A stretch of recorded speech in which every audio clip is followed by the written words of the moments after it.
حدیث سیریز کا چھٹا حصہ فتنہ وضع حدیث۔ عن ابی سعید الخدری رضی اللہ عنہ ان رسول اللہ صلی اللہ علیہ وسلم قال لا تكتبوا عني ومن كتب عني غير القرآن فليمحه وحدثوا عني ولا حرج ومن كذب علي قال همام أحسبه قال متعمدا فليتبوأ مقعده من النار۔ سیدنا ابو سعید خدری رضی اللہ عنہ سے روایت ہے، نبی کریم صلی اللہ علیہ وسلم نے فرمایا، میری طرف سے کچھ نہ لکھو، اگر کسی نے قرآن کے علاوہ کچھ لکھا ہے تو اسے چاہیے کہ اسے مٹا دے، مجھ سے حدیث بیان کرو، کوئی مذائقہ نہیں، البتہ جس نے مجھ پر جانتے بوجھتے جھوٹ بولا وہ اپنا ٹھکانہ جہنم میں بنا لے۔ تاریخ بتاتی ہے کہ جب سے دنیا انسانیت کی ہدایت اور فلاح کے دائی اس دین حق سے متعارف ہوئی، اسی وقت سے دشمنان اسلام نے اس دین فطرت کے خلاف علل اعلان طرح طرح کی محاذ آرائیاں شروع کر دی تھی۔ لیکن جب اللہ تعالیٰ نے مسلمانوں کو غلبہ عطا فرمایا تو ان دشمنان دین نے اپنی مخالفتوں اور محاذ آرائیوں کو منافقت بالفاظ دیگر مصلحت کی چادر میں چھپا دیا تھا۔ لیکن حق یہ ہے کہ وہ خفیہ طریقے پر اسلام کی جڑیں کھوکھلی کرنے سے کبھی باز نہ آئے۔ ان کے کارآمد بہت سارے خفیہ طریقوں میں سے ایک مؤثر طریقہ جعلی حدیثیں گھڑ کر دین میں فساد پیدا کرنا بھی تھا۔ لیکن عہد رسالت میں احادیث نبوی کذاب اور منافقین کی خیانتوں سے محفوظ تھی۔ کوئی شخص اس بابرکت دور میں جھوٹی حدیثیں وضع کرنے کی جسارت نہ کر سکا۔ اس کی 3 وجوہ تھیں۔ نمبر 1، خود رسول اللہ صلی اللہ علیہ وسلم کا بنفس نفیس موجود ہونا کہ جو جھوٹ کا فی الفور اور بآسانی ازالہ فرما سکتے تھے۔ نمبر 2، نبی صلی اللہ علیہ وسلم پر وحی کا نازل ہونا جو منافقین کے رازوں کو فاش کر دیا کرتی تھی۔ اور نمبر 3، نبی صلی اللہ علیہ وسلم پر جھوٹ بولنے کے بارے میں شدید وعید ہونے کے باعث ہر شخص انتہائی محتاط نظر آتا تھا۔ عہد رسالت کے بعد خلفائے راشدین کے عہد میں سے سیدنا ابو بکر اور سیدنا عمر رضی اللہ عنہما کے ادوار خلافت میں بھی یہ فتنہ سر نہ اٹھا سکا۔ لیکن جب خلیفہ ثالث سیدنا عثمان بن عفان رضی اللہ عنہ کے آخری عہد خلافت میں سیاسی اختلافات کی بنیاد پڑی تو عبداللہ بن سبا یہودی اور اس کے پیروکاروں کے ذریعے نبی صلی اللہ علیہ وسلم پر افتراء پردازی کا باقاعدہ آغاز ہوا۔ پھر سیدنا عثمان رضی اللہ عنہ کی شہادت کے بعد جب سیدنا علی رضی اللہ عنہ خلیفہ بنے اور صفین کے مقام پر سیدنا علی اور سیدنا معاویہ رضی اللہ عنہما کے درمیان محاذ آرائی ہوئی تو مسلمان 3 فرقوں میں بٹ گئے، خوارج، شیعہ اور معتدل عوام۔ جب امت ان مختلف فرقوں میں بٹ گئی تو ایک طرف شیعہ حضرات نے علی رضی اللہ عنہ کی محبت میں غلو سے کام لینا شروع کیا تو دوسری طرف خوارج ان کے دشمن بن گئے۔ جمہور اہل اسلام نے ان دونوں کے خلاف مسلک اعتدال کو اختیار کیا اور ان دونوں میں سے کسی بھی فرقے سے متاثر نہ ہوئے۔ ان فرقوں کی چونکہ مقدور بھر کوشش یہ تھی کہ کسی طرح اپنے عقائد کو درست اور قرآن و حدیث کے مطابق ثابت کر دکھائیں، لہٰذا انہوں نے وضع حدیث کا سہارا لیا۔ چونکہ کسی چیز کو صرف نبی صلی اللہ علیہ وسلم کی طرف منسوب کرنا ہی اس کی ترویج، اشاعت اور مقبولیت کا باعث ہو سکتا تھا، لہٰذا ہر فرقے نے نبی صلی اللہ علیہ وسلم پر جھوٹ کو جائز سمجھ لیا۔ انا للہ و انا الیہ راجعون۔ یہی وہ دور ہے جس میں دشمنان اسلام کو مسلمانوں کے درمیان نفرت و انتشار کی وہ آڑ نظر آئی جس کے پس پردہ وہ دین اسلام کو صفائے کائنات سے مٹانے کے لیے آزادانہ طور پر کارروائیاں کر سکتے تھے۔ چنانچہ ان کذاب اور منافقین نے اس سازگار فضا کا بھرپور فائدہ اٹھایا۔ یہ لوگ اصلاً وہ تھے جنہوں نے بعض سیاسی مصلحتوں یا مجبوریوں کے تحت اسلام کا لبادہ تو اوڑھ رکھا تھا، لیکن در حقیقت اسلام ان کے دل کو کبھی بھی نہ بھایا تھا۔ جب بلاد اسلامیہ میں حدیث نبوی کی نقل و روایت کا بڑے پیمانے پر چرچا ہوا اور تابعین صحابہ کرام سے بڑے ذوق و شوق سے احادیث اخذ و نقل کرنے لگے تو گھات میں بیٹھے یہ دجال رونما ہوئے اور اپنے ہر باطل نظریے کو اسلام میں داخل کرنے کے لیے جھوٹا دعویٰ کرنے لگے کہ فلاں صحابی نے ہم سے یہ حدیث نقل کی ہے۔ اس اعتبار سے اگر فتنہ وضع حدیث کے آغاز کی تحدید و تعیین کی جائے تو یہ تقریباً 41 ہجری کا زمانہ قرار پاتا ہے، جیسا کہ امام حاکم رحمت اللہ علیہ نے اپنی کتاب معرفت و علوم الحدیث میں اس کی طرف اشارہ کیا ہے۔ اب میں اس دور کے مختلف وضاعین کے طبقات اور ان کی خطرناک سرگرمیوں کا جائزہ پیش کرتا ہوں۔ نمبر 1، خوارج۔ ایک طرف تو خوارج کبیرہ گناہ کے مرتکب کو کافر کہتے ہیں، لیکن دوسری طرف اپنے باطل عقائد و نظریات کی ترویج و اشاعت کے لیے حدیثیں بھی وضع کیا کرتے تھے، لیکن دوسرے تمام باطل فرقوں کی بنسبت ان میں کذب بہت کم پایا جاتا تھا۔ تاہم اس بات سے انکار نہیں کیا جا سکتا کہ ان میں وضاع موجود تھے۔ چنانچہ عبداللہ بن زبیر المقری ابن لہیہ سے نقل کرتے ہیں، میں نے خوارج کے ایک شیخ کو جو تائب ہو گیا تھا یہ کہتے ہوئے سنا ہے، تم دیکھا کرو کہ اپنا دین کس سے لے رہے ہو، کیونکہ جب ہم لوگ کسی رائے کو پسند کر لیتے تھے تو اسے حدیث بنا کر پیش کیا کرتے تھے۔ نمبر 2، شیعہ۔ ہم دیکھتے ہیں کہ شیعوں کا بنیادی طور پر نقطہ نظر یہ رہا ہے کہ سیدنا علی رضی اللہ عنہ کئی وجوہ سے رسول اللہ صلی اللہ علیہ وسلم کے اصل جانشین تھے، مگر جب جنگ صفین کے بعد شیعی مکتب فکر نے ایک نیا رخ بدلا اور بہت سارے بے دین منافقین اور بدعتی لوگ دین میں فساد اور بگاڑ پیدا کرنے کی غرض سے سیدنا علی رضی اللہ عنہ کے حواریوں میں شامل ہو گئے، اور یہی لوگ بعد میں شیعان علی یا شیعہ کہلائے۔ یہ لوگ برملا سیدنا علی کو وصی کہا کرتے تھے۔ ان کا دعویٰ تھا کہ سیدنا علی کی خلافت کے متعلق رسول اللہ صلی اللہ علیہ وسلم نے وصیت فرمائی تھی، چنانچہ وہ اس کے اصل مستحق تھے، اور جن لوگوں نے انہیں ان کے حق خلافت سے محروم رکھا وہ غاصب و ظالم تھے۔ اس عقیدے کے زیر اثر وہ حضرات شیخین یعنی سیدنا ابو بکر اور سیدنا عمر رضی اللہ عنہما کی شان میں سخت گستاخی کیا کرتے تھے۔ سیدنا علی رضی اللہ عنہ کے بعد وہ سیدنا حسن پھر سیدنا حسین رضی اللہ عنہما کی خلافت کے قائل تھے۔ بظاہر یہ ایک سیاسی نقطہ نظر تھا، لیکن اس کے پس پردہ اصل مقاصد کچھ اور ہی تھے۔ یہ شیعہ حب علی میں اس قدر غلو کرتے تھے کہ ان میں سے بعض الوہیت علی کے قائل تھے، بعض کے نزدیک اللہ تعالیٰ کی ذات پاک سیدنا علی میں حلول کرائی تھی، بعض سیدنا علی کو رسول اللہ صلی اللہ علیہ وسلم کے بعد نبی مانتے تھے، بعض کا خیال تھا کہ جبریل علیہ السلام سہون محمد صلی اللہ علیہ وسلم کی جانب رسالت کا پیغام لے آئے تھے، حالانکہ اصلاً پیغام الہی سیدنا علی کی جانب بھیجا گیا تھا۔ علی رضی اللہ عنہ کی وفات کے بعد شیعہ کا خیال تھا کہ وہ فوت نہیں ہوئے ہیں بلکہ بادلوں کی اوٹ میں چلے گئے ہیں اور لوٹ کر آئیں گے۔ اسی طرح یہ شیعہ قرآن کریم کی باطل تعویلات بھی کیا کرتے تھے اور قرآن کریم کے 70 بطن بتاتے تھے۔ ظاہر ہے کہ یہ تمام گمراہ کن باتیں محض سیاسی نقطہ نظر کے اختلاف کے باعث وجود میں نہیں آ سکتی، بلکہ اس سے مقصد محض دین میں فساد و بگاڑ پیدا کرنا تھا، اور اس کے لیے انہوں نے اپنے سیاسی اختلافات کو ڈھال کے طور پر استعمال کیا۔ شیخ محمد ابو زہب فرماتے ہیں، میں پورے وثوق سے کہہ سکتا ہوں کہ تشیع ایک اوٹ ہے جس کے پیچھے اکثر دشمنان اسلام مثلا ایرانی، رومی اور یہودی اس لیے چھپے رہے تاکہ دین اسلام کو نقصان پہنچائے اور اسلامی حکومت کے نظام کو تہوبالا کر دیں۔ ایرانی اس زعم میں مبتلا تھے کہ وہ شروع سے آزاد رہے ہیں اور لوگوں پر حکومت کرتے چلے آئے ہیں، سب لوگ ان کے نوکر چاکر اور غلام ہیں۔ جب عربوں کے ہاتھوں اللہ عز و جل نے ان کو ذلیل کیا اور ان کی حکومت چھین لی تو ان پر مصیبت کے پہاڑ ٹوٹ پڑے۔ یہ وہی عرب تھے جن سے بڑھ کر ذلیل ان کی نظر میں دوسرا کوئی نہ تھا۔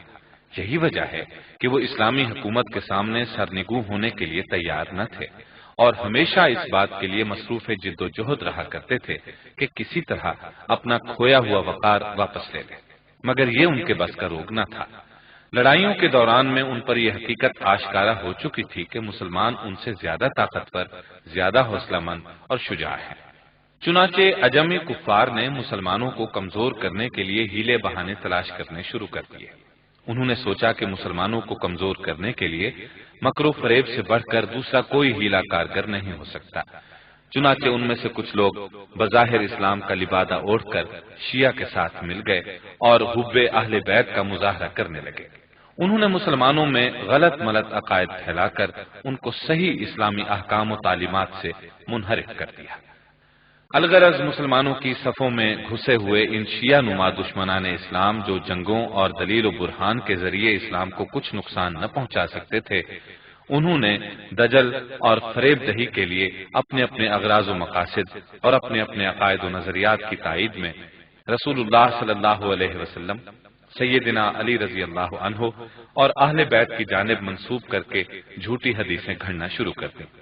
لیکن ان سب موضوع احادیث میں موجود ایک قدر مشترک یہ تھی کہ وہ سیدنا علی کی قدر و منزلت اور کبار صحابہ بالخصوص سیدنا ابو بکر، عمر، عثمان اور معاویہ رضی اللہ عنہم کی تنقیص و توہین سے لبریز ہوتی تھی۔ نہج البلاغہ میں مشہور شیعہ عالم ابن ابی الحدید کا قول ہے، اصلاً حدیث میں جھوٹی چیزیں پہل شیعوں کے ذریعے سے داخل کی گئی تھیں۔ شروع میں انہوں نے اپنی محبوب شخصیت کی حمایت میں بہت ساری حدیثیں گھڑی۔ وضع حدیث کی یہ تحریک ان میں اپنے مخالفین کی دشمنی سے پیدا ہوئی تھی۔ جب حامیان ابو بکر رضی اللہ عنہ نے شیعہ کو دیکھا کہ وہ کیا کر رہے ہیں تو انہوں نے بھی اپنی محبوب شخصیت کی حمایت میں احادیث گھڑ لی۔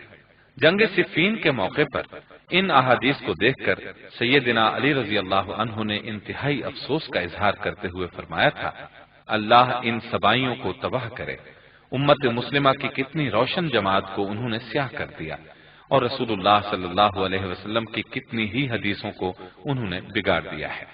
سیدنا علی کے اس قول کو 50 سے زائد راویوں نے روایت کیا ہے۔ رافضیوں کی بے تحاشا حدیث گھڑنے کی اس عادت کے پیش نظر امام مالک رحمۃ اللہ علیہ نے فرمایا تھا، ان سے بات چیت نہ کرو اور نہ ان سے روایت کرو کیونکہ وہ جھوٹ بولتے ہیں۔ قاضی شریک بن عبداللہ کا مشہور قول ہے، جس سے بھی ملنے کا موقع ملے اس سے حدیث لے لو، مگر رافضیوں سے نہ لو کیونکہ وہ حدیثیں گھڑتے ہیں اور اسے ایک دینی کام سمجھتے ہیں۔ اب مولانا عبد الرحمان موضوع حدیث کے چند نمونے آپ کو سنائیں گے۔ جی بہتر، میں ذکر کرتا ہوں۔ رافضیوں نے سیدنا علی کی شان میں یہ احادیث گھڑی، ہر نبی کا ایک وصی اور وارث ہوا ہے، میرے وارث اور وصی علی ہیں، میں اور علی نور سے پیدا ہوئے ہیں، آدم علیہ السلام کی تخلیق سے 1000 سال قبل ہم دونوں عرش کے دائیں جانب مکین تھے۔ اب دو مثالیں سیدنا عمر اور سیدنا معاویہ کی شان میں گستاخی کے متعلق ملاحظہ فرمائیں۔ سیدنا عمر نے سیدنا علی کے گلے میں رسی ڈال کر آپ کو کھینچا تھا۔ سیدہ فاطمہ پیچھے سے چلا رہی تھیں اور حسن و حسین رو رہے تھے۔ جب تم معاویہ کو میرے ممبر پر خطبہ دیتے دیکھو تو اسے قتل کر دو۔ ان احادیث کو وضع کرنے اور پھیلانے میں شیعوں کے ساتھ بنو امیہ کے سیاسی حریف بنو عباس کے حمایتی بھی شریک ہو گئے تھے۔ اسی طرح جب شیعہ اور بنو عباس کی اس افترا پردازی کو بنو امیہ کے بعض جاہل مددگاروں نے دیکھا تو انہوں نے بھی انتقاماً خلفائے ثلاثہ اور معاویہ رضی اللہ عنہم کی مدح میں حدیثیں گھڑ کر گویا شیعوں کے بہتانوں کا توڑ پیدا کرنا چاہا اور سیدنا معاویہ کی شان میں احادیث کو گھڑا۔ مثالیں ملاحظہ ہوں۔ آسمان دنیا پر 80,000 فرشتے ایسے ہیں جو اس شخص کے لیے مغفرت طلب کرتے ہیں جو ابو بکر و عمر رضی اللہ عنہما سے محبت رکھتا ہو۔ اس طرح دوسرے آسمان پر 80,000 فرشتے ایسے ہیں جو ان لوگوں پر لعنت بھیجتے ہیں جو ابو بکر و عمر رضی اللہ عنہما سے عداوت رکھتے ہیں۔ جب تم معاویہ کو میرے ممبر پر خطبہ دیتے سنو تو اس کی بات کو قبول کر لو کیونکہ وہ امین و مامون ہے۔ یہ سیاسی دنگل ایک زمانے تک یوں ہی جاری رہا، حتیٰ کہ دوسری صدی ہجری کے اوائل میں بنو امیہ کے اقتدار کو ختم کرنے کے لیے بنو عباس نے شیعوں کی مدد سے ایک دوسرا سیاسی حربہ استعمال کیا، وہ تھا خفیہ طور پر عباسی دعوت کی تبلیغ و تشہیر۔ اس کے لیے ان کی جانب سے 12 نقیب اور 70 جیالے مقرر کیے گئے۔ یہ لوگ کبھی تاجروں کے بھیس میں، کبھی حجاج کے بھیس میں اور کبھی عابد و زاہد بزرگوں کے بھیس میں لوگوں سے ملتے اور لوگوں میں عباسی دعوت کو پھیلاتے تھے۔ یہ مبلغین اپنے سیاسی اہداف و مقاصد کے حصول کے لیے حسب ضرورت اور حسب منشا احادیث گھڑ لیا کرتے تھے، جن میں سے اکثر ایسی احادیث ہوتی تھیں جن میں بنو امیہ سے نفرت دلائی گئی ہوتی اور بنو عباس کی بشارت دی گئی ہوتی۔ اس خفیہ دعوت کا اثر یہ ہوا کہ رفتہ رفتہ لوگ ان کی طرف مائل ہونے لگے۔ علامہ خضری تاریخ الامم میں بیان کرتے ہیں، اس دعوت کا مشہور مبلغ ابو مسلم خراسانی تھا۔ 127 ہجری میں جب اس نے دیکھا کہ لوگ بنو عباس کی خلافت قبول کرنے پر آمادہ ہو چکے ہیں تو اس نے بلاد خراسان میں انقلابی تحریک کا بیڑا اٹھایا اور پورے خراسان میں اپنے دائیوں سے جس قدر کام لے سکتا تھا لیا۔ اس سیاسی انقلاب کے دور میں جبکہ بنو عباس اور شیعہ کے درمیان اقتدار پر قبضے کے لیے رساکشی شروع ہو گئی تھی اور قریب تھا کہ بنو عباس کو خلافت کا منصب مل جائے، تو شیعہ لوگ بنو امیہ کے جاہل حمایتیوں سے جا ملے اور ان کے تعاون سے بنو عباس کی مذمت میں احادیث گھڑنے لگے، جس کی ایک مثال میں آپ کو سناتا ہوں۔ بنو عباس کی وجہ سے میری امت بڑی تکلیف میں مبتلا ہوگی، وہ کپڑوں کو سیاہ رنگ میں رنگ کر پہنیں گے، اللہ تعالیٰ ان کو آگ کا لباس پہنائے گا، ان کی تباہی اس کے خاندان میں سے ایک شخص کے ہاتھوں ہی انجام پائے گی۔ یہ کہہ کر نبی صلی اللہ علیہ وسلم نے ام حبیبہ رضی اللہ عنہا کی طرف اشارہ فرمایا۔ ان تمام تاریخی حقائق کے مطالعے سے یہ بات اچھی طرح واضح ہو جاتی ہے کہ شیعان علی ہوں یا سیدنا معاویہ کے حامی و مددگار، بنو امیہ کے چہیتے ہوں یا بنو عباس کے چیالے یا ان سب کے مخالفین اور دشمن، یہ سب لوگ دین اور اخلاق سے بالکل عاری تھے اور ذاتی اغراض و مقاصد کے حصول اور تکمیل کے لیے رسول اللہ صلی اللہ علیہ وسلم پر کذب بیانی کو جائز سمجھتے تھے۔ چنانچہ دوسری اور تیسری صدی ہجری کے دوران احادیث نبوی میں بڑی تخریب کاری ہوئی اور روایت سازی کی ایسی وبا پھیلی کہ اصل اور نقل میں فرق کرنا دشوار ہو گیا تھا۔ عراق کے شہروں میں سے کوفہ و بصرہ اور خراسان کے متعدد شہر احادیث سازی کے بڑے مراکز تھے، جہاں منافقین، ملحدین اور سبائی ذہن رکھنے والے افراد نے بڑی ڈھٹائی سے اپنا کاروبار چمکایا اور بڑی بے دردی کے ساتھ اپنی مذموم ذہنیت سے اس مقدس ورثہ نبوی کو داغدار کر دیا۔ مشہور عالم ڈاکٹر موسیٰ الموسوی اس دوران میں فتنہ وضع احادیث کی تنظیم اور اس کے خطرناک نتائج کا تذکرہ کرتے ہوئے لکھتے ہیں، ہمارا عقیدہ یہ ہے کہ ائمہ کے نام سے گھڑی گئی زیادہ تر روایتیں غیبت کبریٰ یعنی شیعہ امامیہ کے 12ویں امام مہدی کا 329 ہجری میں لوگوں کی نظروں سے غائب ہو جانے کے بعد وضع کی گئی ہیں، اور یہی وہ زمانہ ہے جسے ہم شیعہ اور تشیع کے درمیان اولین معرکہ آرائی کا زمانہ کہتے ہیں۔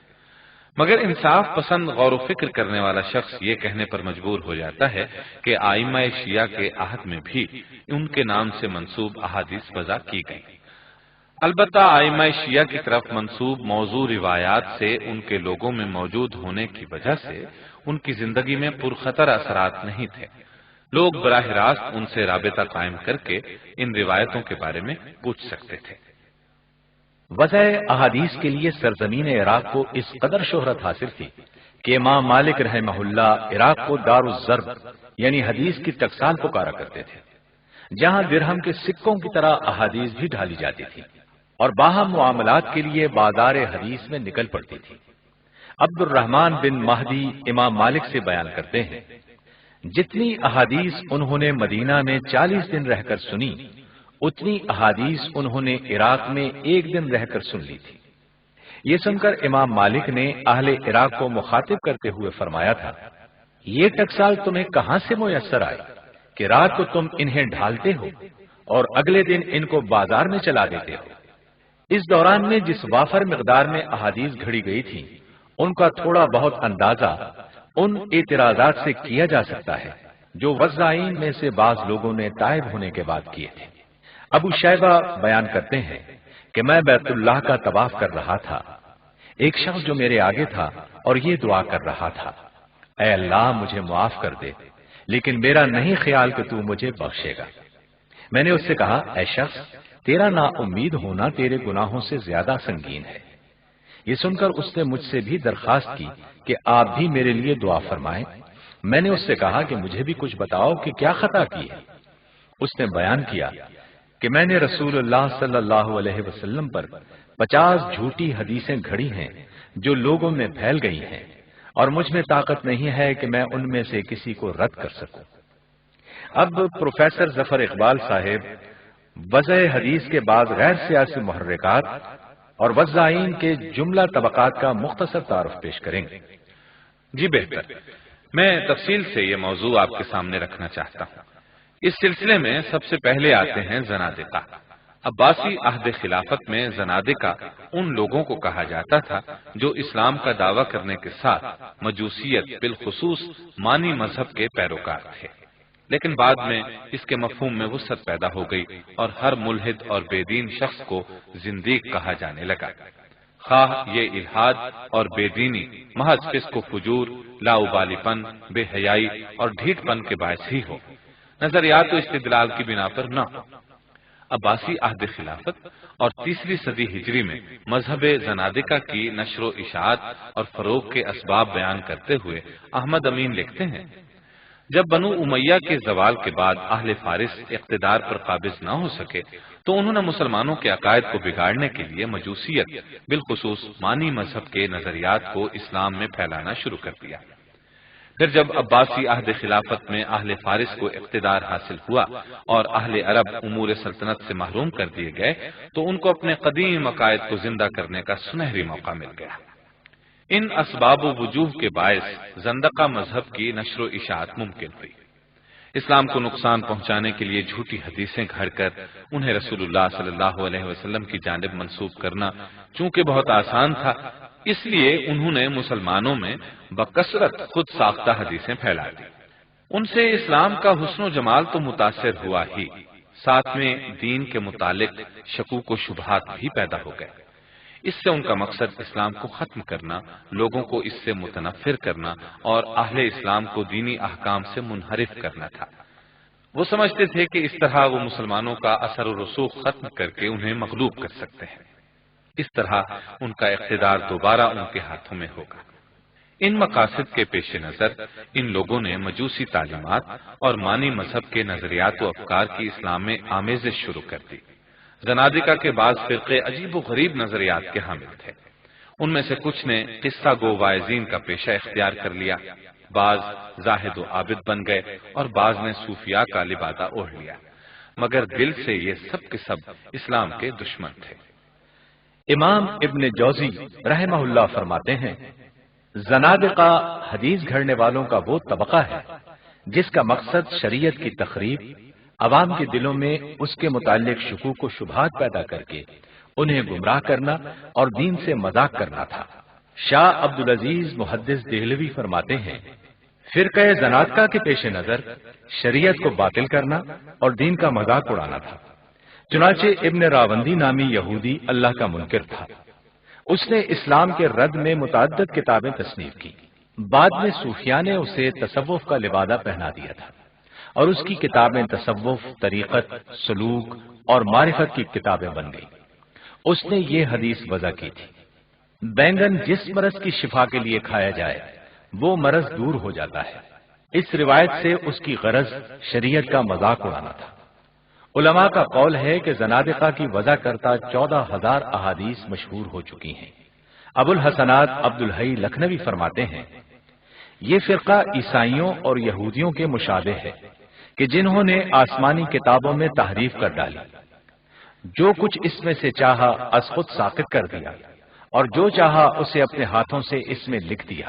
بعض زندیق ایسے بھی تھے جو شیوخ الحدیث کی مجالس میں شریک ہوا کرتے تھے اور جو ہی انہیں ذرا سا غافل دیکھتے اس موقع سے فائدہ اٹھا کر ان کی احادیث میں اپنی وضع کردہ احادیث داخل کر دیا کرتے تھے۔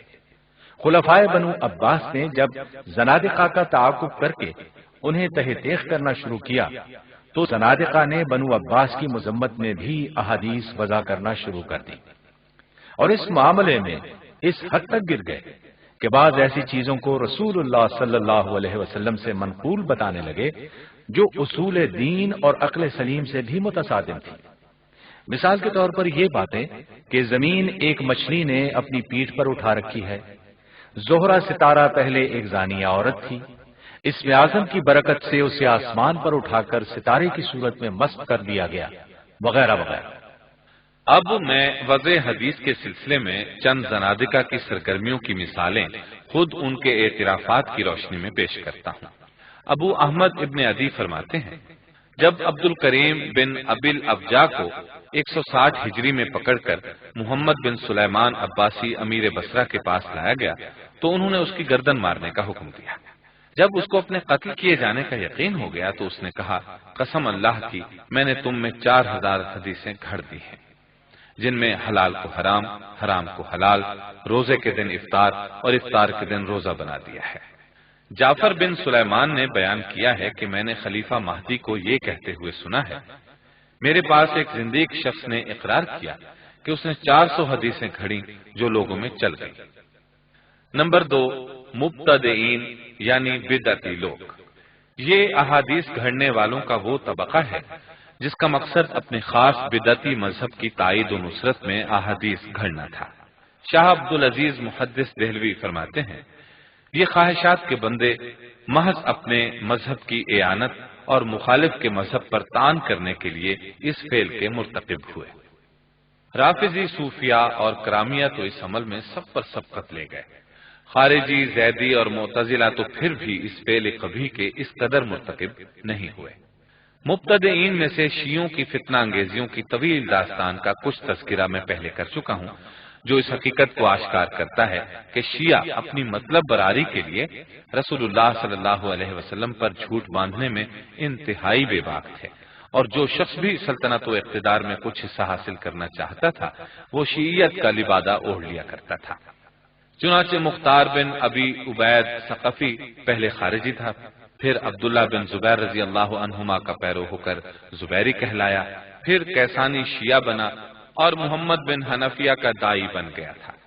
اس کے متعلق منقول ہے کہ جب اس نے کوفہ میں عبداللہ بن زبیر رضی اللہ عنہما کے خلاف علم بغاوت بلند کیا تو ایک حدیث داں کے پاس گیا اور اس سے کہا، نبی صلی اللہ علیہ وسلم سے منسوب کر کے ایک ایسی حدیث وضع کیجیے جس میں آپ نے فرمایا ہو کہ میرے بعد ایک خلیفہ ہوگا جو میرے بیٹے حسین کا قصاص لے گا۔ اس حدیث سازی کے عوض میں آپ کو 10,000 درہم خلعت، سواری اور خادم دوں گا۔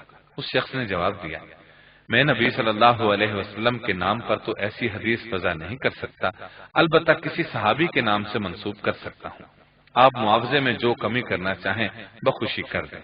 مختار بن ابی عبید یہ سن کر کہنے لگا، نبی صلی اللہ علیہ وسلم سے جو حدیث منسوب ہوگی اس میں تاکید اور عذاب کی وعید زیادہ ہوگی۔ جابر بن یزید جعفی ابو عبداللہ کوفی مشہور شیعہ تھا اور کہا کرتا تھا، میرے پاس 50,000 احادیث ہیں جن میں سے میں نے ابھی تک کوئی حدیث روایت نہیں کی ہے۔ اس کے متعلق سفیان ثوری رحمۃ اللہ علیہ فرمایا کرتے تھے، میں نے جابر بن یزید کو 30,000 ایسی حدیثیں بیان کرتے سنا ہے جن میں سے میں کسی روایت کے ذکر کو بھی حلال نہیں سمجھتا، خواہ اس کے لیے مجھے جس قدر رقم پیش کی جائے۔ نمبر 3، کرامیہ۔ ابو بکر سمعانی فرماتے ہیں کہ ابو عبداللہ محمد بن کرام کے پیروکار جو کرامیہ کے نام سے مشہور ہیں، ان کا نظریہ یہ تھا کہ جن چیزوں کا تعلق کسی حکم سے نہ ہو بلکہ ترغیب و ترہیب یعنی لوگوں کو اطاعت اور فضائل اعمال کی ترغیب دلانے اور معصیت سے ڈرانے اور ڈانٹنے سے ہو، ان میں احادیث وضع کرنا جائز ہے۔ یہ لوگ اپنے اس برے فعل کے جواز کے لیے اس حدیث سے استدلال کرتے تھے کہ نبی صلی اللہ علیہ وسلم نے فرمایا، جو مجھ پر عمدن لوگوں کو گمراہ کرنے کے لیے جھوٹ بولے، یعنی جو کذب لوگوں کو گمراہ کرنے کے لیے ہو وہ حرام ہے، لیکن جو کذب لوگوں کی اصلاح اور ترغیب و ترہیب کے لیے ہو وہ جائز ہوگا، مگر یہ حدیث باطل ہے۔ اس کی سند میں محمد بن فضل بن عطیہ ہے جس کی تکذیب پر اتفاق ہے۔ بعض کرامیہ جو نبی صلی اللہ علیہ وسلم پر طعن و تشنیع کے لیے احادیث وضع کرتے تھے اور ان کا مقصد دین کو نقصان پہنچانا ہوتا تھا، وہ کہتے تھے کہ ہم تو ان کے برخلاف لوگوں کو نیکی کی ترغیب دلانے اور برائی سے روکنے کے لیے احادیث وضع کرتے ہیں۔ لہذا ہم اس وعید کے مستحق نہیں ہیں، بلکہ وہی لوگ ہیں، یا پھر اس سے مراد وہ لوگ ہیں جو نبی کریم صلی اللہ علیہ وسلم کو شاعر، مجنون یا جادوگر اور کذاب کہا کرتے تھے۔ نمبر 4، صوفیاء، عابد اور زاہد لوگ۔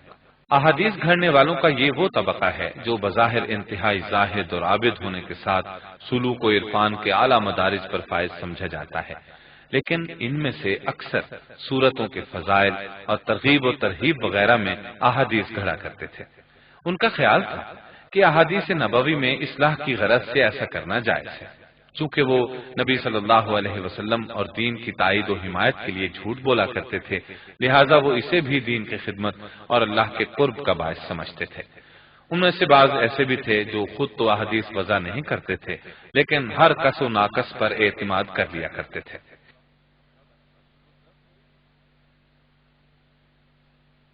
توحد کا غلبہ تھا اور وہ خود حدیث کے معاملے میں حفظ و امتیاز کے اہل نہ تھے، لہذا اپنی اصلاح اور نیکی کی بنا پر یہ ناممکن سمجھتے تھے کہ کوئی شخص نبی صلی اللہ علیہ وسلم پر جھوٹ بول سکتا ہے۔ چنانچہ جو شخص بھی ان کے سامنے حدیث نبوی کے نام سے کچھ بیان کرتا وہ اس کو قبول کر لیتے تھے۔ ان میں سے بعض لوگ ایسے بھی تھے جو اصحاب کرامت، سوتے جاگتے نبی صلی اللہ علیہ وسلم کی رؤیت اور کشف و الہام کے دعوے دار تھے۔ یہ لوگ بزعم خود جو کچھ نبی صلی اللہ علیہ وسلم سے اپنے خواب میں سنتے یا دیکھتے یا کشف و الہام کے ذریعے سے ان پر جو کچھ القاء ہوتا اس کو حدیث کے طور پر نقل کر دیا کرتے تھے۔ چنانچہ شاہ عبدالعزیز محدث دہلوی وضاعین کے اس طبقے کے متعلق فرماتے ہیں، صوفیاء اور کرامیہ تو اس معاملے میں سب پر سبقت لے گئے۔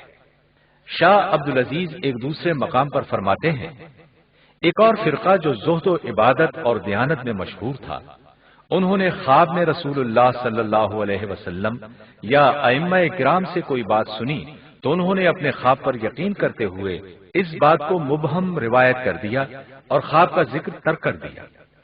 لوگوں نے سمجھا کہ واقعتاً یہ حدیث ظاہر سند کے ذریعے سے ان تک پہنچی ہے۔ چنانچہ صوفی ابو عبد الرحمن سلمی اور دوسرے صوفیاء جو حدیث کا ذوق نہ رکھتے تھے اسی بیماری میں مبتلا تھے اور ان کی روایت کو ناقابل اعتبار قرار دیا گیا ہے۔ حجت الاسلام ابو حامد غزالی رحمہ اللہ فرماتے ہیں، بعض گمان کرنے والے صوفیاء نے گمان کیا ہے کہ فضائل اعمال میں احادیث گھڑنا جائز ہے، لیکن معاصی یعنی گناہ کی باتوں میں ایسا کرنا ناجائز ہے۔ ان کا زوم ہے کہ اس سے ان کا مقصد صحیح ہوتا ہے، لیکن یہ محض خطا ہے، کیونکہ نبی کریم صلی اللہ علیہ وسلم کا ارشاد ہے، جس نے جان بوجھ کر مجھ پر جھوٹ باندھا وہ اپنا ٹھکانہ جہنم میں بنا لے، اور سوائے ضرورت کے کسی چیز کا حکم ترک نہیں ہوتا، اور اس کی کوئی ضرورت نہیں ہے، کیونکہ سچ میں جھوٹ کا متبادل موجود ہے، اور اس بارے میں منقول آیات و احادیث ہی کافی ہیں۔ اگر احادیث کا وضع کرنا ان اغراض میں سے نہ ہو جو رسول اللہ صلی اللہ علیہ وسلم اور اللہ تعالیٰ پر جھوٹ باندھنے سے ڈرانے کے متعلق ہے تو بھی یہ امور شریعت میں تشویش کا دروازہ کھولنے کا باعث ہے، لہذا اس شر میں خیر کا کوئی پہلو نہیں ہو سکتا، اور رسول اللہ صلی اللہ علیہ وسلم پر کذب کبیرہ گناہوں میں سے ہے۔ ہم اللہ تعالیٰ سے اپنے اور تمام مسلمانوں کے لیے معافی کے طالب ہیں۔ اس طبقے کے وضاعین کی مثالوں میں امام حاکم وغیرہ نے ابو عمار المروزی رحمت اللہ علیہ سے نقل کیا ہے کہ انہوں نے ابو اسمہ نوح بن ابی مریم سے پوچھا، فضائل قرآن میں ہر سورت کے متعلق ابن عباس رضی اللہ عنہما کی حدیث آپ کو کہاں سے ملی؟ حالانکہ ابن عباس کے شاگرد اکرمہ کے ساتھیوں کے پاس یہ حدیثیں نہیں ہیں۔ اس نے کہا، جب میں نے لوگوں کو قرآن سے اعراض کرتے اور ابو حنیفہ اور ابن اسحاق کی مغازی کے ساتھ مشغول دیکھا تو میں نے یہ حدیثیں گھڑ ڈالی۔ امام ابن حبان نے ابن مہدی سے نقل کیا ہے کہ میں نے میسرہ بن عبد ربہ ہی سے پوچھا، آپ کو یہ احادیث کہاں سے ملی کہ جس نے فلاں سورت پڑھی تو اس کو یہ اور یہ ثواب ہے؟ اس نے جواب دیا، میں نے لوگوں کو ترغیب دلانے کے لیے انہیں گھڑا ہے۔ معروف صوفی غلام خلیل نے جب زہد اختیار کیا اور دنیا کی زیبائش و آرائش کو ترک کیا تو اس کی مقبولیت کا یہ عالم تھا کہ اس کی موت کے بعد بغداد کے بازار بند ہو گئے تھے۔ باوجود اس کے کہ وہ حدیثیں گھڑا کرتا تھا۔ تقریباً 400 احادیث اس نے گھڑی تھی۔ کسی نے اس کی موت کے قریب اس سے پوچھا، کیا تیرا گمان اچھا ہے؟ تو اس نے جواب دیا، کیوں نہیں، میں نے سیدنا علی رضی اللہ عنہ کی فضیلت میں 70 حدیثیں وضع کی ہیں۔ اب مولانا عبد الرحمان آپ کو وضاعین کے باقی طبقوں کے متعلق بتائیں گے۔ جی میں بتاتا ہوں۔ 5ویں نمبر پر آتے ہیں دنیاوی اغراض کے حریص۔ وضاعین کا 5واں طبقہ ان لوگوں کا ہے جو اپنی مقصد براری اور دنیاوی اغراض مثلا سلاطین، خلفاء اور عمراء کا تقرب حاصل کرنے کے لیے ان کی من پسند احادیث گھڑا کرتے تھے۔ اس طبقے کے متعلق شاہ عبدالعزیز محدث دہلوی فرماتے ہیں، دوسرا فرقہ خلفائے سلاطین اور عمراء کے ان ساتھیوں کا ہے جنہوں نے محض ان کی دلجوئی کے لیے حدیثیں وضع کی اور دین کو دنیا کے بدلے بیچا۔ وہب بن واحد ابو البختری خلیفہ رشید کے دربار میں حاضر ہوا۔ اس وقت خلیفہ کبوتروں سے کھیل رہا تھا۔ ابو البختری کو دیکھ کر خلیفہ نے پوچھا، کیا تمہیں اس بارے میں کوئی چیز یاد ہے؟ اس نے بیان کیا، نبی صلی اللہ علیہ وسلم کبوتر اڑایا کرتے تھے۔ یہ سن کر خلیفہ غصے سے بولا، اسے میرے یہاں سے نکال باہر کر۔ پھر کہا، اگر وہ قریش کے قبیلے سے نہ ہوتا تو میں اسے ضرور معزول کر دیتا۔ نمبر 6، کاروباری وضاعین۔ وضاعین کا 6واں طبقہ وہ تھا جنہوں نے وضع حدیث کو اپنے کاروبار کے طور پر اپنا لیا تھا۔ شاہ عبدالعزیز دہلوی اس طبقے کے وضاعین کے متعلق فرماتے ہیں، اہل علم کی ایک جماعت جو علم حدیث سے تعلق نہ رکھتی تھی، اس نے جب یہ دیکھا کہ محدثین کو نہایت قدر و احترام کی نگاہ سے دیکھا جاتا ہے اور ان کی بڑی عزت کی جاتی ہے تو ان کے دل میں محدث بننے کی خواہش پیدا ہوئی۔ اس لیے انہوں نے احادیث وضع کرنا شروع کی تاکہ نہ ہلدی لگے، نہ پھٹکڑی اور رنگ بھی چوکھا ہے۔ اس طبقے کے ایک وضاع نفیع بن حارث نخعی نابینا کے متعلق حمام رحمت اللہ علیہ بیان کرتے ہیں کہ وہ ہمارے پاس آ کر کہنے لگا کہ مجھے براء بن عازب رضی اللہ عنہ نے حدیث سنائی، مجھے زید بن ارقم رضی اللہ عنہ نے حدیث سنائی۔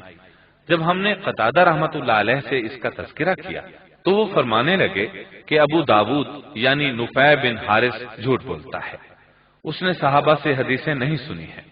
وہ تو 87 ہجری میں طاعون جارف کے دور میں گدا تھا اور لوگوں سے بھیک مانگا کرتا تھا، اس کا علم حدیث سے کیا تعلق؟ حمام مزید بیان کرتے ہیں کہ یہی ابو داود نابینا قتادہ رحمت اللہ علیہ کے پاس آیا۔ جب وہ مجلس سے اٹھ کر چلا گیا تو حاضرین نے بیان کیا کہ اس کا دعویٰ ہے کہ وہ 18 بدری صحابیوں سے مل چکا ہے۔ قتادہ رحمت اللہ علیہ نے فرمایا کہ یہ طاعون جارف سے پہلے گدا تھا اور علم حدیث کے ساتھ اس کا کوئی تعلق نہ تھا۔ قسم اللہ کی، حسن بصری اور سعید بن مسیب جیسے کبار تابعین جو عمر میں اس سے بڑے اور اجتہادات صحابہ کے زبردست عالم تھے، انہوں نے بھی بدری صحابیوں سے براہ راست کوئی حدیث سن کر یعنی حدثنا کہتے ہوئے ہم کو نہیں سنائی۔ البتہ سعد بن ابی وقاص رضی اللہ عنہ سے ضرور ملے تھے۔ تو اس نابینا کا یہ دعویٰ کس طرح درست ہو سکتا ہے؟ وضاعین کا 7واں طبقہ ان کا ہے جنہوں نے ہر اچھی کلام کے لیے اسانید وضع کرنا جائز سمجھ رکھا ہے۔ چنانچہ ابو زرع دمشقی رحمہ اللہ فرماتے ہیں، محمد بن خالد نے اپنے والد سے روایت کی کہ انہوں نے فرمایا کہ میں نے محمد بن سعید المسلوب کو یہ کہتے ہوئے سنا ہے، کسی اچھی کلام کے لیے سند وضع کرنے میں کوئی حرج نہیں ہے۔ آپ ان کی کتابوں کو ایسی حدیثوں سے بھری ہوئی پائیں گے جن کے متن ان کے بناوٹی ہونے کی گواہی دے رہے ہوں گے، کیونکہ وہ فقہا کے فتاوا کے مشابہ ہیں اور وہ ان کی کوئی سند بھی بیان نہیں کرتے۔ نمبر 8، شہرت کے خواہاں۔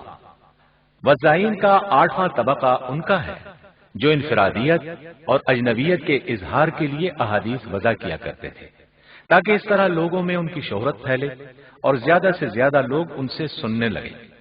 ابو عبداللہ الحاکم رحمہ اللہ بیان کرتے ہیں، ابراہیم بن یسار جو ابن ابی دہیہ کے نام سے مشہور ہیں، جعفر صادق اور ہشام بن عروہ سے حدیث روایت کیا کرتا تھا اور اجنبیت کے لیے ایک حدیث کی سند کو دوسری حدیث کی سند پر چڑھا دیا کرتا تھا۔ نمبر 9، کمزور حافظے والے لوگ۔ وضاعین کا یہ طبقہ ان لوگوں کا ہے جن کا حافظہ کمزور تھا، مگر وہ اس طرح روایت کیا کرتے تھے گویا ان کا حافظہ قوی اور معروف ہے۔ چنانچہ کبھی کبھی وہ بغیر ارادے کے ایسی چیزیں بیان کر دیتے تھے جن میں اجنبیت پائی جاتی تھی۔ اس طبقے کے متعلق شاہ عبدالعزیز دہلوی فرماتے ہیں، ایک گروہ نے بلا ارادہ بھی احادیث وضع کی، جس کی صورت یہ ہوئی کہ انہوں نے کسی تجربہ کار شخص یا کسی صوفی یا حکمائے صادقین میں سے کسی کا کوئی کلام سنا اور پھر اپنی غفلت اور بھول سے اسے نبی کریم صلی اللہ علیہ وسلم کی جانب منسوب کر دیا، یہ سوچتے ہوئے کہ ایسی حکمت کی بات سوائے نبی صلی اللہ علیہ وسلم کے اور کوئی نہیں کہہ سکتا۔ اس فرقے کی کوئی حد نہیں ہے، بیشتر عوام اسی مرض میں مبتلا ہے۔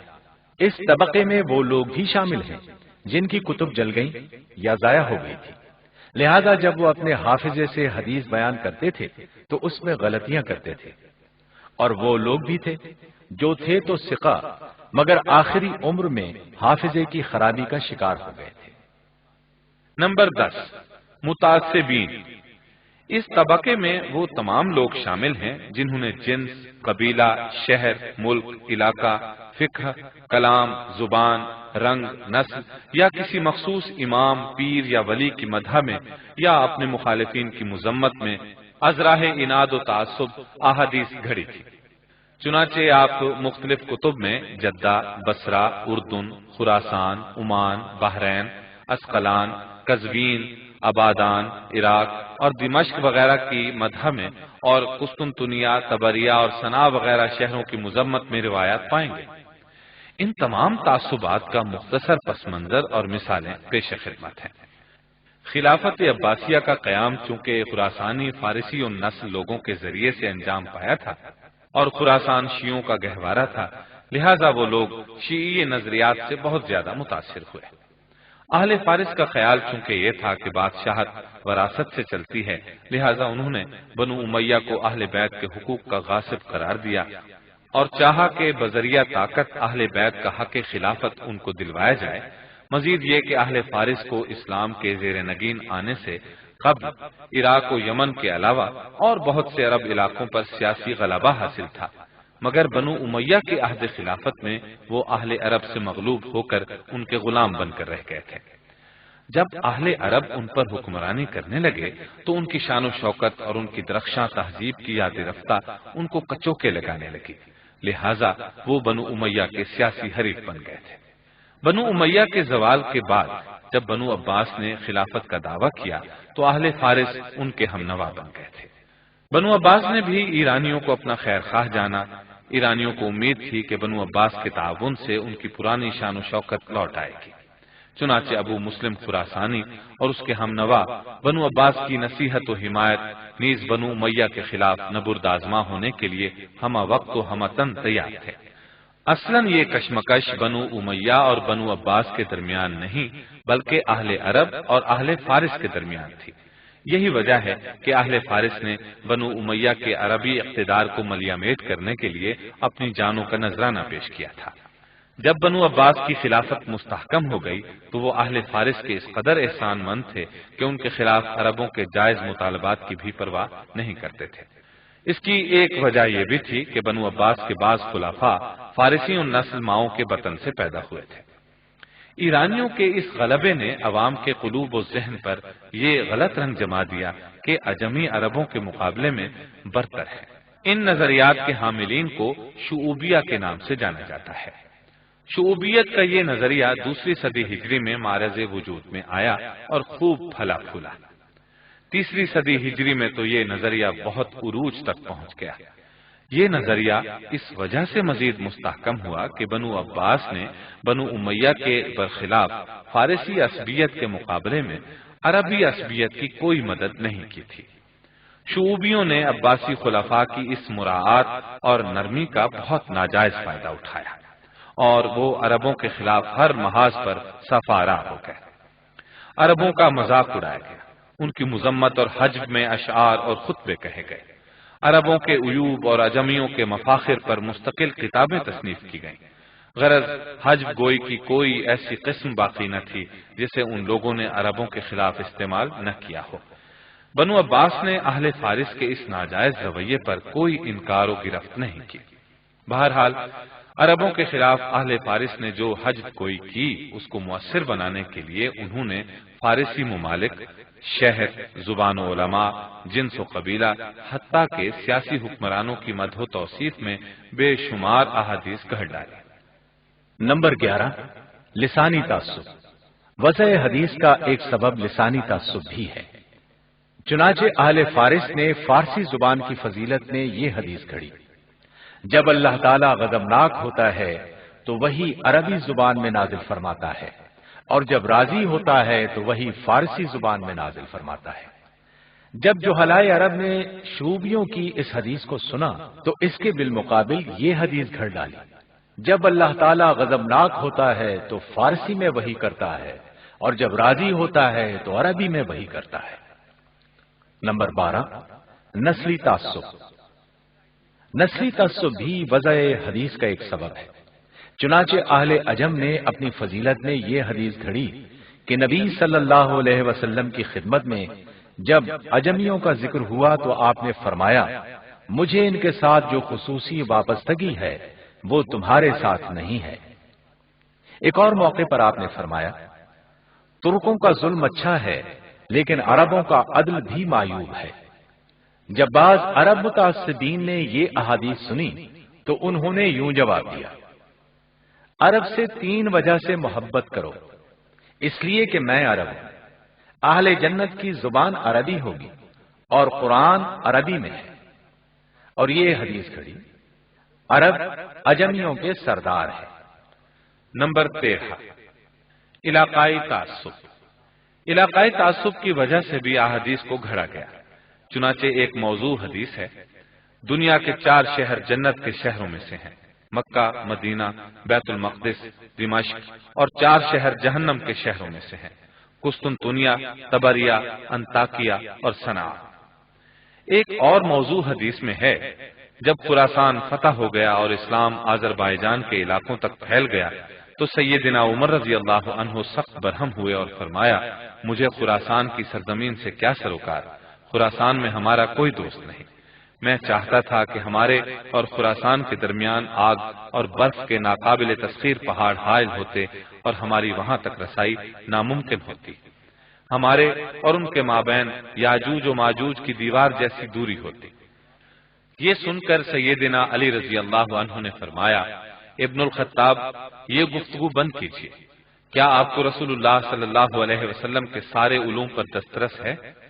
خراسان میں مرب نامی ایک شہر ہے جس کی بنیاد ذوالقرنین نے رکھی تھی۔ سیدنا عزیر علیہ السلام نے اس میں نماز ادا کی تھی۔ اس میں نہریں جاری ہیں، اس کی زمین کشادہ ہے، اور اس کے ہر در پر ایک فرشتہ تلوار پکڑے تا قیامت معمور ہے، تاکہ اہل شہر کو تمام آفات و مصائب سے محفوظ رکھے۔ خراسان میں ایک اور شہر طالقان ہے، جس میں سونے چاندی کے ذخائر تو نہیں لیکن وہ مومنوں کا مسکن ہے۔ خراسان میں ایک اور شہر شاش ہے، جس میں سو رہنے اور ٹھہرنے والا شخص اللہ کی راہ میں خون بہانے والے کی مانند ہے۔ خراسان ہی کا ایک شہر بخارا ہے۔ جب روز قیامت لوگ چیخ سن کر گھبرا جائیں گے تو اہل بخارا پرامن رہیں گے۔ غرض خراسان کی فضیلت ثابت کرنے کے لیے ایسی حدیث گھڑ ڈالی۔ فقہی و کلامی تعصب بھی وضع حدیث کا سبب بنا۔ امام شافعی رحمت اللہ علیہ عربی النسل اور امام ابو حنیفہ رحمت اللہ علیہ فارسی النسل تھے، لہذا شعوبیوں میں سے مامون بن احمد ہروی سے جب کسی نے کہا کہ کیا آپ امام شافعی اور ان کے متابعین کو خراسان میں پھلتے پھولتے نہیں دیکھتے، تو اس نے امام ابو حنیفہ کی مدح سرائی اور امام شافعی کی حجب میں یہ حدیث گھڑ ڈالی کہ رسول اللہ صلی اللہ علیہ وسلم نے فرمایا: میری امت میں ایک شخص محمد بن ادریس شافعی ہوگا، وہ امت کے لیے ابلیس سے زیادہ خطرناک ثابت ہوگا، اور میری ہی امت میں ایک شخص ابو حنیفہ کہلائے گا، وہ میری امت کا چراغ ہوگا۔ بعض شعوبیوں نے تقلید جامد کے باعث اپنے فقہی و کلامی مسلک کی تائید میں اور دوسرے فقہی مسالے کے خلاف ازراہ تعصب احادیث گھڑی تھی۔ مثلا جب محمد بن عکاشہ سے کسی نے کہا کہ ایک قوم رکوع میں جانے سے قبل اور رکوع سے سر اٹھاتے وقت رفع الیدین کرتی ہے، تو اس نے کہا: رسول اللہ صلی اللہ علیہ وسلم کا فرمان ہے، جس نے رکوع میں رفع الیدین کیا اس کی نماز نہیں، اور جس نے امام کے پیچھے فاتحہ پڑھی اس کی نماز نہیں۔ اسی طبقے میں وہ لوگ بھی شامل ہیں جو اپنے کسی فتوے کی تائید یا مناظرہ بازی کے وقت اپنے موقف کو وزنی بنانے کے لیے احادیث گھڑ لیا کرتے تھے، اور وہ بھی جو اپنے کسی مخصوص کھانے یا خوشبو یا لباس یا رسم و رواج کو دوسروں سے بہتر سمجھتے تھے اور ان کی ترویج کے لیے فضیلت والی احادیث گھڑا کرتے تھے، اور بعض اوقات دوسرے مذاہب و ادیان کو برا بھلا کہنا باعث ثواب بتاتے تھے۔ مثال کے طور پر یہ موضوع حدیث: جس شخص کے پاس صدقہ کرنے کے لیے کچھ مال نہ ہو وہ یہودیوں کے لیے بد دعا کرے۔ وضاعین کا ایک طبقہ ایسا بھی ہے جو انتقاماً کسی کی مذمت میں ازراہ اناد و انتقام حدیثیں گھڑا کرتا تھا۔ مثلا امام حاکم نے سہل بن عمر تیمی سے روایت کی ہے کہ ہم سعد بن طریف کے پاس بیٹھے تھے کہ اس کا بیٹا مکتب سے روتا ہوا آیا۔ جب اس نے اپنے بچے کو روتے دیکھا تو اس سے پوچھا، تجھے کیا ہوا؟ اس نے بتایا کہ مجھے میرے استاد نے مارا ہے۔ یہ سن کر اس نے کہا، قسم اللہ کی، میں انہیں ذلیل و خجل کر کے چھوڑوں گا۔ چنانچہ کہنے لگا، رسول اللہ صلی اللہ علیہ وسلم نے فرمایا، تمہارے بچوں کے استاد تم میں سے سب سے زیادہ شریر ہیں، وہ یتیموں پر بہت کم رحم کرتے ہیں اور مسکینوں پر بہت سختی کرتے ہیں۔ احادیث گھڑنے والوں میں کچھ لوگ ایسے بھی تھے جو خود تو احادیث نہ گھڑتے تھے، لیکن ان کے کاتبین، بیٹے، غلام، لونڈی، شاگرد، دشمن یا پڑوسی وغیرہ کے ذریعے سے ان کی احادیث میں موضوعات داخل ہوئیں۔ یہ لوگ حدیثیں وضع کر کے ان ثقہ محدثین کی کتابوں میں داخل کر دیا کرتے تھے۔ حدیث کے راویوں کا یہ طبقہ اگرچہ بذات خود ثقہ ہے، لیکن اپنی اصل اور دوسروں کی الہاقی احادیث میں تمیز نہ کر سکنے کے باعث ان کی احادیث میں خلط واقع ہوا ہے، لہذا ان کی احادیث سے بھی استدلال درست نہیں ہے۔ اب پروفیسر ظفر اقبال صاحب آپ کو بتائیں گے کہ ان وضاعین کے خلاف خلفاء اور حکام نے کیا اقدامات کیے اور محدثین نے کس طرح ان کے مکروہ چہروں سے نقاب اٹھایا۔ جی میں عرض کرتا ہوں، چونکہ اس فتنے نے باقاعدہ سیدنا علی رضی اللہ عنہ کے دور میں سر اٹھایا تھا، لہٰذا ہم دیکھتے ہیں کہ سیدنا علی رضی اللہ عنہ نے اس فتنے کا سخت نوٹس لیا۔ چنانچہ اکرمہ بیان کرتے ہیں کہ سیدنا علی رضی اللہ عنہ کے پاس کچھ زندیق لائے گئے تو آپ نے ان کو جلا دیا۔ یہ خبر ابن عباس رضی اللہ عنہما کو پہنچی تو کہنے لگے کہ اگر آپ کی جگہ میں خلیفہ ہوتا تو میں انہیں رسول اللہ صلی اللہ علیہ وسلم کی اللہ کے عذاب کے ساتھ کسی کو سزا دینے کی ممانعت کے پیش نظر جلانے کی بجائے قتل کرتا، کیونکہ رسول اللہ صلی اللہ علیہ وسلم کا حکم ہے کہ جو کوئی اپنا دین بدلے اس کو قتل کرتا۔ آپ نے اس کے علاوہ سبائیوں کی تکفیر اور احادیث صحیحہ کی اشاعت کا بھی خصوصی اہتمام فرمایا تھا، جو دراصل احادیث گھڑنے والوں کے فتنہ وضع سے نپٹنے کی بروقت اور مؤثر اور امکانی کوشش تھی۔ سیدنا علی رضی اللہ عنہ کے بعد بنو امیہ اور بنو عباس کے خلفاء، گورنر اور حکام نے بھی اپنے اپنے دائرہ اثر میں ان فتنہ پروروں کی سرکوبی کے لیے کچھ نہ کچھ کوشش ضرور کی تھی۔ چنانچہ مروی ہے کہ عبد الملک بن مروان نے مشہور وضاع حارث بن سعید القذاب کو وضع حدیث کے جرم میں تختہ دار پر لٹکا دیا۔ پھر اس کے بیٹے ہشام نے غیلان الدمشقی کو قتل کیا۔ عباسی خلفاء نے بھی زنادقہ کا خوب ڈٹ کر مقابلہ کیا، انہیں قید کیا گیا، قتل کیا گیا، ملک بدر بھی کیا گیا، اور ان کے معاملے میں ذرہ برابر بھی نرمی اور صلح جوئی نہیں برتی گئی۔ ابو جعفر منصور نے اپنے زمانے میں زنادقہ کو خوب سزائیں دی۔ وضع حدیث کے جرم میں مشہور زندیق محمد بن سعید المسلوب کو اسی دور میں پھانسی دی گئی تھی۔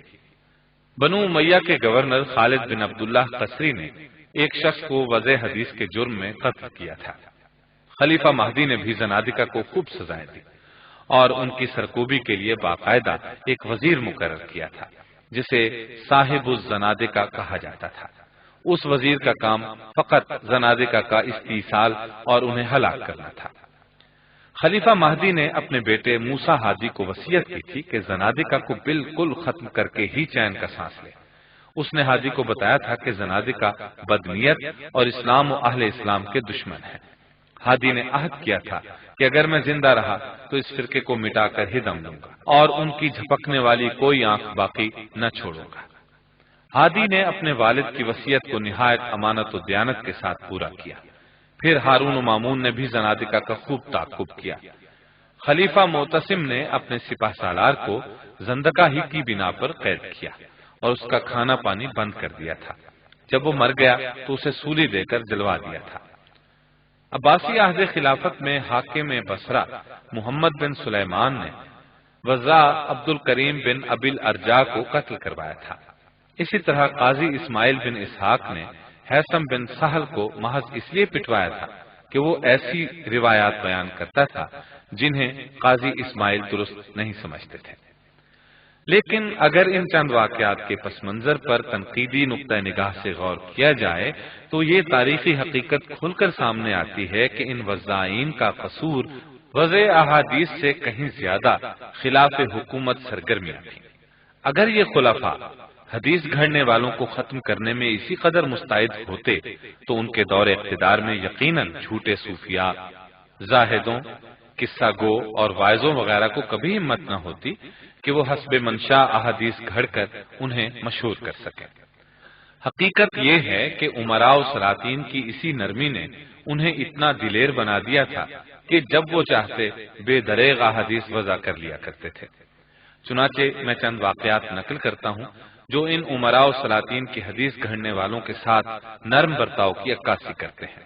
جب غیاث نے خلیفہ مہدی کو خوش کرنے کے لیے کبوتر بازی سے متعلق حدیث گھڑ کر سنائی تو اس نے حقیقت جاننے کے باوجود اسے سزا نہ دی بلکہ انعام دلوایا۔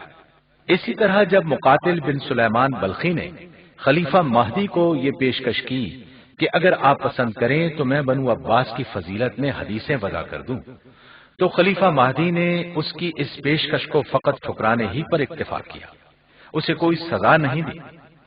جب ہارون رشید کو ابو البختری نے ایک جھوٹی حدیث سنائی تو ہارون نے بس اسی قدر تنبیہ ضروری سمجھی کہ اگر تو قریش کے قبیلے سے نہ ہوتا تو میں تجھے ضرور معزول کر دیتا۔ چنانچہ معلوم ہوا کہ اس کڑی کا اصل نظری اور عملی کام محدثین کرام ہی کے ذریعے انجام پایا، جس کا تذکرہ انشاءاللہ میں ابھی کرتا ہوں۔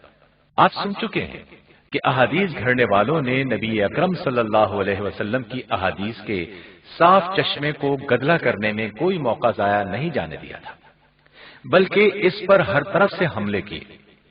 لیکن اللہ عز و جل محدثین کرام کی قبروں کو ٹھنڈا اور پر نور رکھے کہ جنہوں نے احادیث نبویہ کا دفاع کرنے، وضاعین کے باطل نظریات کو تانے بانے کی طرح بکھیرنے اور حق و باطل کو ممیز و ممتاز کرنے کے لیے اپنی پوری زندگیاں وقف کر دی تھی، تاکہ رسول اللہ صلی اللہ علیہ وسلم پر کس بیانی کرنے والوں کے جھوٹ کی قلعی کھل سکے۔ یہ ائمہ حدیث بڑے صاحب بصیرت اور حدیث کے متنوں اور سندوں کی معرفت میں مکمل مہارت رکھتے تھے۔ اگر انہیں صحیح معنی میں حدیث نبوی کے صراف اور اسانید اور رجال کے نقاد یا نباز اور جوہری کہا جائے تو قطعاً غلط نہ ہوگا۔ وضاعین کی کس بیانی کے مقابلے کے لیے ان ائمہ نے حدیث کے راویوں کے حالات جمع کیے، ان کا مقام و مرتبہ متعین کیا، اور ان میں سے جو مدح و ذم کے مستحق تھے انہیں اسی چیز سے ملقب کیا۔ اس کے ساتھ ساتھ اصل تدوین میں حدیث نبوی کو جمع کرنے، اس کی تحقیق اور تالیف و تدوین میں بھی حد درجہ عرق ریزی اور جانفشانی سے کام لیا۔ ان جلیل القدر ائمہ نے اپنے کام کو صرف احادیث کی جمع و تالیف اور تحقیق تک ہی محدود نہیں رکھا تھا، بلکہ کذاب اور دروغ کو اجارہ داروں کی گھڑی ہر روایت کو بآسانی شناخت کرنے اور ان کو صفحہ کائنات سے تا قیامت مٹا دینے کے لیے علوم حدیث کے مختلف اصول و ضوابط وضع کیے۔ پھر ان اصولوں پر گراں قدر کتب بھی تصنیف کی تاکہ جب کبھی اس طرح کا کوئی فتنہ سر اٹھائے تو مؤثر طریقے پر اس کی سرکوبی کی جا سکے۔ پھر ائمہ حدیث نے ان قواعد کے تحت سند اور متن دونوں میں پائی جانے والی وضع کی مختلف علامات کو بھی ظاہر کیا۔ محدثین نے کذاب اور وضاعین کے ناموں کی تفصیلات کو جمع کیا اور لوگوں کو ان سے باخبر کیا، ساتھ ہی صحیح، ضعیف اور موضوع احادیث کو الگ الگ کر کے دودھ کا دودھ اور پانی کا پانی کر دیا، اور ان تمام احادیث کو مشہور بھی کیا جنہیں ان وضاعین نے گھڑ رکھا تھا، اور ان موضوع احادیث پر مشتمل مستقل کتب بھی تصنیف کی جو بلا شبہ ان کا ایک عظیم کارنامہ اور امت مسلمہ پر ان کا ناقابل فراموش احسان ہے۔ چنانچہ اب نہ ہی جھوٹی اور موضوع احادیث کسی عالم حدیث سے پوشیدہ رہی ہیں اور نہ ہی اس بارے میں اب کوئی وضاحت باقی ہے، جیسا کہ موضوعات کی کتابوں کو دیکھنے سے بخوبی ظاہر ہوتا ہے۔ حدیث کی تحقیق و تنقیح کے یہ وہ فطری طریقے تھے جن سے ہر عصر و عہد میں ائمہ حدیث نے بڑی عرق ریزی سے کام لیا، کیونکہ کوئی زمانہ بھی دشمنان اسلام کے ناپاک وجود سے خالی نہیں رہا ہے، لیکن اللہ تعالیٰ نے بھی کسی دور کو ان باطل کے علمبرداروں کی سرکوبی کے لیے محدثین اور نقاد حدیث کے مبارک وجود سے خالی نہیں رکھا۔ چنانچہ امام ابن جوزی رحمۃ اللہ علیہ فرماتے ہیں، جب ان دشمنان اسلام میں سے کسی کے لیے یہ ممکن نہ ہوا کہ قرآن میں کوئی اضافہ کر سکے تو ان لوگوں نے رسول اللہ صلی اللہ علیہ وسلم کی حدیث میں اضافہ کرنا اور ایسی چیزیں گھڑنا شروع کر دی جو نبی صلی اللہ علیہ وسلم نے نہ فرمائی تھی۔ بس اللہ تعالیٰ نے ایسے علماء کو پیدا فرمایا جنہوں نے دودھ کا دودھ اور پانی کا پانی کر دیا۔ اللہ تعالیٰ نے ایسی مبارک ہستیوں سے کسی زمانے کو خالی نہیں رکھا ہے۔ یہ الگ بات ہے کہ ہمارے زمانے میں ایسے لوگ بہت ہی کم ہیں۔ محترم سامعین، ابھی آپ دارالسلام اسٹوڈیو سے حدیث سیریز کا چھٹا حصہ فتنہ وضع حدیث سن رہے تھے۔